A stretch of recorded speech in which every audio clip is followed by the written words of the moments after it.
Welcome to Same Spit, Different Face TV. Well, my opinions is facts, and if you don't like my opinions, you can start your own podcast. And it's free. So don't forget to spit on the like button, the subscribe button, and the notification. If you clicked on this video to hear about CAMRON violating Jim Jones, I need you to hit that like button now. If you're new to the channel, hit the subscribe button now. Spit Squad, I did a video yesterday and I basically said CAMRON go at anybody who say anything to him. He don't care who it is. But I said, yo, maybe because it's Jim Jones, he won't do it. Maybe he'll take the high ground. And CAMRON did not decide to take the high ground. He talked about a bunch of things. He talked about the fact that Jim Jones said, Jim Jones told him to get off his DICK, right? Them meaning CAMRON and Mace. And so CAMRON addressed that by basically saying, listen, he showed a bunch of his old freestyles from like 97 and 96, and I'm talking about CAMRON. And he basically said, yo, I was hot in Harlem. I was hot in the streets before I ever met you. People already knew that I was about to get a deal. Then you came around me and said, yo, my grandma just passed. Would you like to start coming hanging out at the house? And then CAMRON was like, hanging out at the house for what? That's basically how he presented it, as if he was like, there's no need to go hang at the house, but he will start hanging at the house. So he said, he bought some ladies over there sometime to get into things. He said he started bringing crack over there. Obviously, we know they hustled. And he said that was it. But he also spoke about, he said he used to stay at, I believe he said Bloodshed. I know he said his cousin Duke the God. So he said he used to stay a lot of places. It was never like he was homeless. It was never like he had to be over Jim Jones' house. But the other thing he started calling him is Jomo. And we know Jomo could be a play. When you in jail, they call you a Chomo. And Google Chomo. I can't say it on the channel, but Google Chomo and you'll see what it is. CHOMO,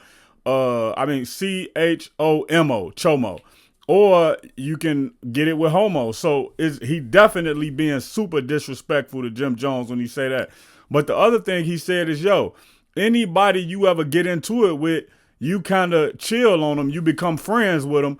But when somebody got a little bit of love for you, I guess you're going to keep going until whatever, right? So he basically spoke about, Jim Jones being into it with Mendici, and then he said guns came out over that, and then you sit down with him. He said, well, look how you got into it with MAINO. MAINO dropped the song where he was dissing everybody. You approached MAINO. MAINO said, I ain't one of them, and now y'all the lobby boys. He spoke about a lot of people that Jim Jones allegedly got into it with, right? So in Cam's eye, he just like, bro, stop playing with me. You ain't built like that. You not that. You're not one of them.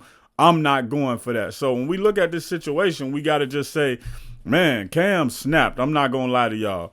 And calling him Jomo is so disrespectful. And also, he pointed out the fact that Mace taught him how to rap. Jim Jones was not a rapper until Mace taught him how to rap. And then I guess CAMRON helped with that along the way, cultivated. So CAMRON, like all of this, you started Dipset and you was doing this and you was doing that. You have to stop. And he told him, you from Brooklyn. You're not even from Harlem. Yes, your grandma lived in Harlem and you used to come over to Harlem, but you're not from Harlem. You from Brooklyn.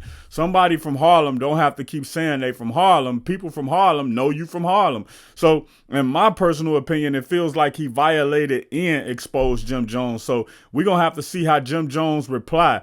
And if you want to get everything that's up to date with this CAMRON and Jim Jones situation, or if you want to get more hip hop and celebrity news, I need you to hit the subscribe and the like button. Check out my original Chicago hood movie in the end screen, No Time to Play Fair.